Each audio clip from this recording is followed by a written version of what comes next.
Ahojte, všetkých vás veľmi pekne vítam. Moje meno je Natália Poláková a pracujem ako šéf cukrárka.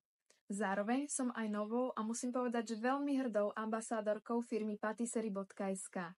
S Patisserie spolupracujem už nejaký ten čas a musím povedať, že aj práve vďaka ním môžem tvoriť jedinečné dezerty, ktoré neočaria iba svojim vzhľadom, ale práve aj svojou chuťou.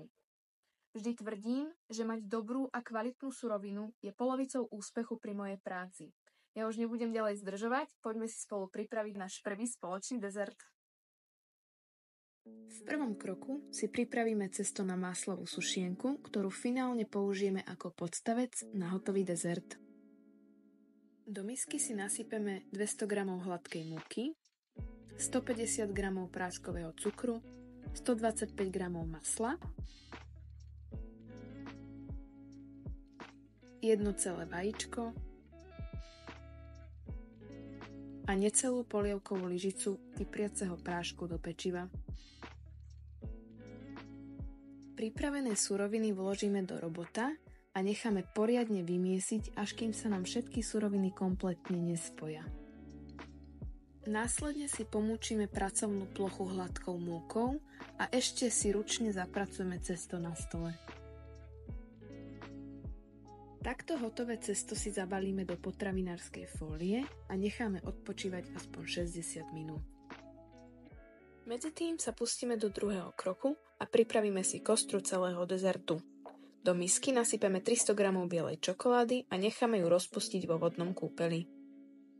Pripravíme si čistý plech, mriežku na odkvapkávanie a vami zvolenú silikonovú formu. Do tej následne vlievame rozpustenú čokoládu a aby sme sa uistili, že čokoláda obtrela celý povrch silikonky, použijeme cukrárenskú paletku na dôkladnejšie rozotretie. Následne silikonovú formu otočíme na ruby a necháme poriadne vytiecť prebytočnú čokoládu. V tomto kroku nám ide o docielenie čo najtenšej vrstvy čokoládového povrchu. Stečenú čokoládu si odložíme bokom, budeme ju potrebovať pri jednom z následujúcich krokov. Nežiaducu čokoládu na vrchu silikonovej formy zotrieme a takto pripravenú silikónku vložíme do šokera a necháme poriadne zatuhnúť. Pre tých, ktorí nevedia, šoker alebo šokový schladzovač je zariadenie, ktoré dokáže okamžite zastaviť procesy varenia. Inými slovami šoknúť, schladiť či zamraziť potraviny alebo čerstvo navarené jedlo. Tieto úžasné 100% ovocné pyrečka bez pridaného cukru zoženiete na e-shop.patisserie.sk v rôznych príchutiach. Ja som však zvolila kombináciu mojich dvoch obľúbených, a to passion fruit a mango v pomere 1:1. Pyrečka si nalejeme do hrnca, v mojom prípade do rajnice, a za stáleho miešania necháme prejsť varom.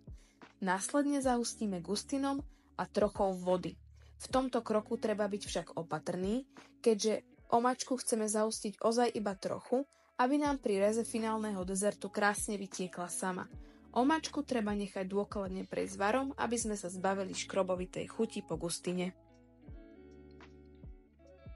Hotovú omačku si prelejeme do umelohmotnej dozy a prikryjeme ju potravinárskou fóliou tak, aby sa dotýkala povrchu omáčky. Zabraníme tým vzniku nežiaducej kožičky na povrchu. V ďalšom kroku si pripravíme penu z bielej čokolády. Budeme na ňu potrebovať 150 ml smotany na šľahanie. Táto konkrétna je francúzska s 35% obsahom tuku. Je naozaj vysoko kvalitná s ľahodnou smotanovou chuťou. Má extra vysoký nášľah a je samozrejme živočíšna. Ďalej pridáme 2 polievkové lyžice vanilkového cukru a šľaháme na vysokých otáčkach. Keď je šľahačka vyšľahaná, pridáme do nej za stáleho, no pomalého miešania zvyšnú bielu čokoládu a poriadne premiešame. Vzniknutú penu si preložíme do cukrárenského vrecka a vytiahneme si naše čokoládové pologule zo šokera. Keď sú krásne stuhnuté, začneme ich plniť s našou penou z bielej čokolády. Takto naplnené pologule vložíme opäť do šokera. Teraz prichádza na rad naša láhodná omáčka, ktorú si po vychladnutí preložíme do biberonovej fľaše a zalejeme ňou našu formu do 3/4. V tomto kroku vložíme silikonovú formu opäť do šokera a necháme úplne zamrznúť. Teraz si spolu pripravíme predposlednú vrstvu nášho dezertu. budeme potrebovať 100 g maslových sušienok, ktoré si pomelieme na drobné kúsky. Ďalej budeme potrebovať mandľovo-kokosovú pastu. Ja som zvolila tú najlepšiu možnú a tá je od značky Pariani, ktorú si taktiež viete zakúpiť na e-shope Patisserie a nájdete tam aj mnoho iných druhov a príchutí. Do misky s pomletými maslovými sušienkami pridáme 2 plné polievkové lyžice tejto zázračnej pasty a dôkladne premiešame. Vznikne nám z toho lahodná chrumkavá hmota, ktorú si následne opäť premiesnime do cukrárenského vrecka. Keď nám zmrzla naša ovocná vrstva, nanesieme do silikonky vzniknutú chrumkavú hmotu, ktorá je zároveň aj predposlednou vrstvou celého dezertu. Pomocou cukrárenskej paletky upravíme povrch formy a dáme naspäť do šokera minimálne na 1 hodinu, aby nám dezert kompletne zamrzol. Kým nám dezert mrzne, pripravíme si silikonovú podložku a vyťahneme si naše cesto na maslové sušienky. Cesto položíme na silikónovú podložku a následne ho prikryjeme potravinárskou fóliou. Tento proces nám uľahčí prácu a je praktický v tom, že cesto viac nemusíme podmučovať. Cesto si rovnomerne rozvaľkáme a vložíme ho do šokera na 3 minútky. Po 3 minútach, keď je cesto pekne stuhnuté, ho vyťahneme zo šokera a vykrajujeme kolieska menšej veľkosti. Ja som zvolila konkrétne túto veľkosť a je to priemer 3,5 cm. Následne vykrajujeme kolieska a ukladáme ich na plech so silikónovou podložkou. Keď máme kolieska vykrojené a poukladané, prikryjeme ich ďalšou silikónovou podložkou, no pozor, táto vrchná podložka však musí byť perforovaná, aby splnila svoj účel. Konvektomat si nastavíme na 160 stupňov na 10 minút a dáme piecť. Vrchnú perforovanú podložku sme si položili na vrch maslových koliesok preto, aby sme docielili čo najrovnejší povrch a počas pečenia sa nám cesto nezvonilo. Po upečení sú kolieska krásne rovné a povrch majú presne taký, aký sme potrebovali. V tento moment si už môžeme vytiahnuť naše dezerty zo šokera a začať s finalizáciou. Dezerty si povyberáme po jednom zo silikónovej formy a poukladáme ich na čistý plech so silikónovou podložkou alebo papierom na pečenie. Následne si vezmeme naše upečené kolieska a začneme na ne lepiť naše zmrznuté dezerty. Ako lepidlo použijeme trochu rozpustenej bielej čokolády. Takto krásne prilepené dezerty si teraz odložíme bokom a pripravíme si poslednú vrstvu nášho dezertu a to je mandľovo-kokosový krém. Vezmeme si bielu čokoládu a pridáme trochu smotany na šľahanie.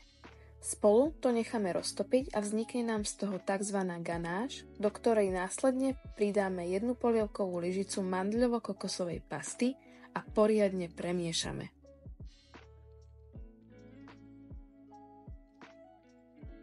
Takto roztopenú a ochutenú ganáš si teraz premiesnime do misky a pridáme 1 veľkú polievkovú lyžicu mascarpone a poriadne premiešame, až kým nám nevznikne krásny a hladký krém.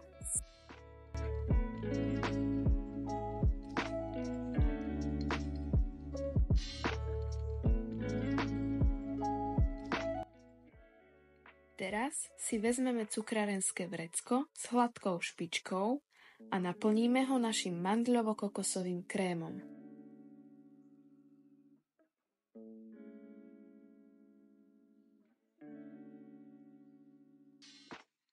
Takto pripravený krém striekame na celú kolmú plochu nášho dezertu a postup opakujeme.